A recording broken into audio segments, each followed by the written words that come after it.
मैं पत्रकारिता विभाग से डॉक्टर सलीस प्रसाद और आज हम पढ़ेंगे cyber journalism. Cyber journalism, cyber electronic print, यह सब पत्रकारिता के साधन हैं। साइबर जर्नलिज्म से सोशल नेटवर्किंग आसान हो गई है।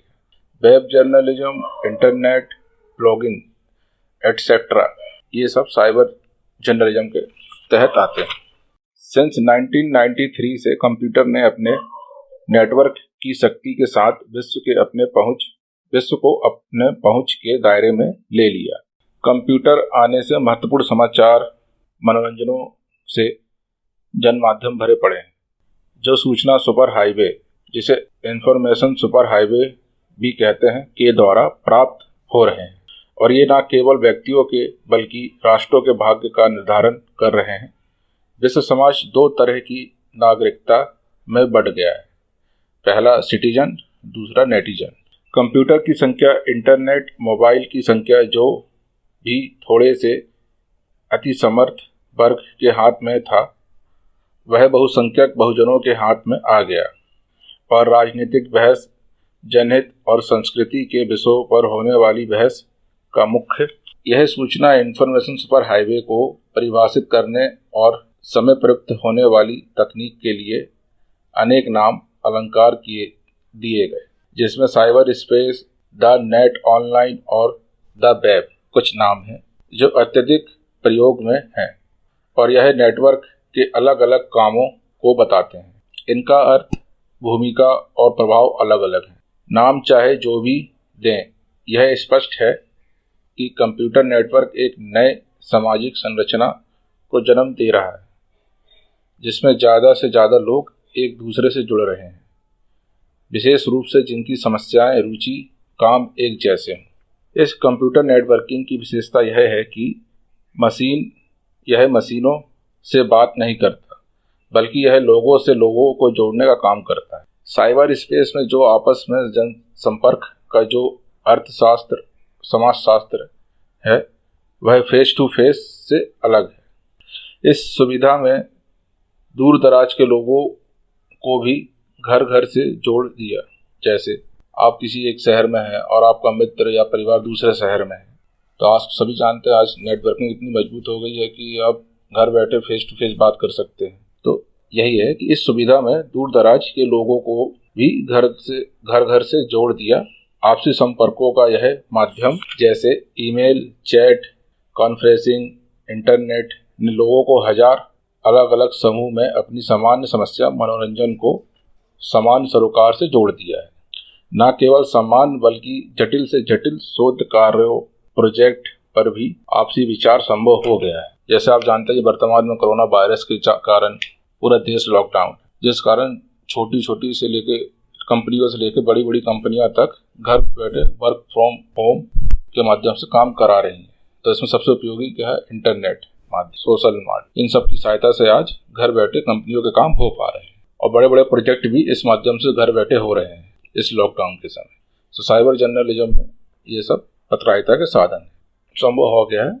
सुपर हाईवे की सुविधा से ये सब संभव है, इसलिए केवल इसे मीडिया संचार माध्यम कहना उपयुक्त नहीं होगा, बल्कि समूह माध्यम है जो एक दूसरे के सरोकारों को बताते हैं, बल्कि समर्थन भी देते हैं। साइबर युग का जो सकारात्मक प्रभाव है, वह है जनतंत्र, लोकतंत्र का और ज़्यादा मजबूत होना। अल गोरे कहते हैं, हमारा नया संप्रेषण माध्यम मनोरंजन तो करेगा ही, इसके साथ ही सूचना भी देगा। महत्वपूर्ण यह है, इससे लोकतंत्र को ज़्यादा शिक्षित और ज़्यादा बताया जा सकेगा, लोगों के जीवन को इस माध्यम से बताया जा सकेगा। इस प्रक्रिया में नए कार्य नियोजन तैयार होंगे और यह केवल कल्पना नहीं, यथार्थ है कि ऐसा हो रहा है। नेचुरल की यह भी हकीकत है कि लोगों को मिलने के नए रास्ते तैयार होंगे, लोगों के अवसर बढ़ेंगे, साथ ही रोजगार बढ़ेगा। राजनीतिक सार्थकता और मनोरंजन, यह नेटवर्क विभिन्न समुदायों को न केवल मजबूत करेगी बल्कि बांध कर रखेगी। एक नया विश्व तैयार होगा जिससे न केवल हमारी ताकत बढ़ेगी बल्कि विश्व की ताकत भी बढ़ेगी।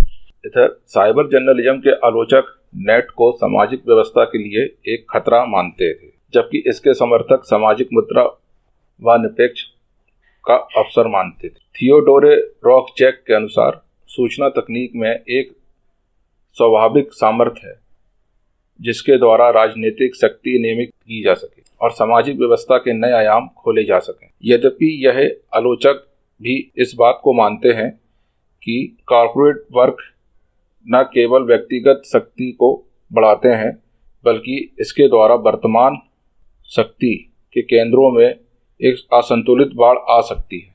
What is cyber journalism? Cyber journalism क्या है?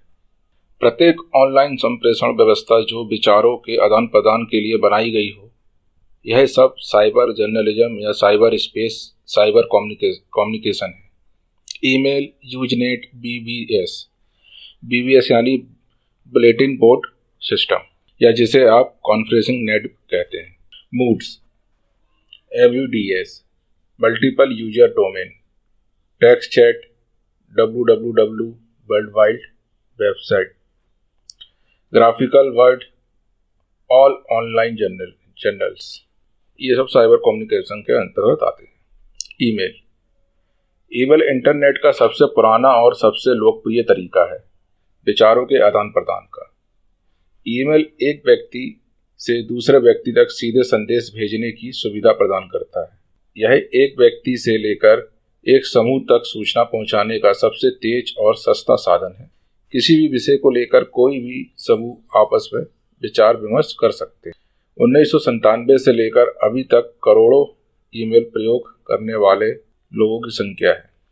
दूसरा अपना यूजनेट, BBS। ईमेल एक व्यवस्थित मीडिया है।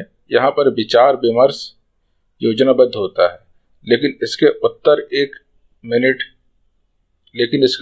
एक मिनट ले सकता है या महीना भी ले सकता है। इसमें बिना किसी खर्च के कोई भी समूह बिना एक जगह एकत्र हुए किसी भी शेष समय पर विशेष मुद्दे पर विचार विमर्श कर सकता है। इतना ही नहीं बल्कि दूर दराज क्षेत्रों के लोग भी अपने संदेश का आदान प्रदान कर सकते हैं। BBS जिसे कॉन्फ्रेंसिंग सिस्टम कहते हैं, यह डिस्कशन का एक स्वरूप है जो ईमेल पर होने वाली चर्चाओं को एक साथ दर्शाता है। टेक्स्ट चैट, ईमेल और BBS ये अलग तरीका है जिसमें अनेक लोग किसी एक समय एक विषय पर चैट कर सकते हैं। चैट इंटरनेट पर एक लोकप्रिय माध्यम है। वर्तमान में बहुत सारे चैट ऐप्स चल रहे हैं जैसे व्हाट्सएप, WeChat, लाइन, मैसेंजर आदि। इन सब माध्यमों से एक समूह आपस में बातचीत कर सकते हैं। Mood, MUD, multi user domain, email पर होने वाली चर्चा या कॉन्फ्रेंसिंग सिस्टम पोर्टल मेट पर बुलेटिन बोर्ड पर आधारित है। मूड यानी मल्टी यूजर डोमेन, ईमेल पर होने वाली चर्चा या कॉन्फ्रेंसिंग सिस्टम पोर्टल मोड पर बुलेटिन बोर्ड पर आधारित है। टेक्स्ट चैट कम्युनिकेशन मॉडल पर आधारित है।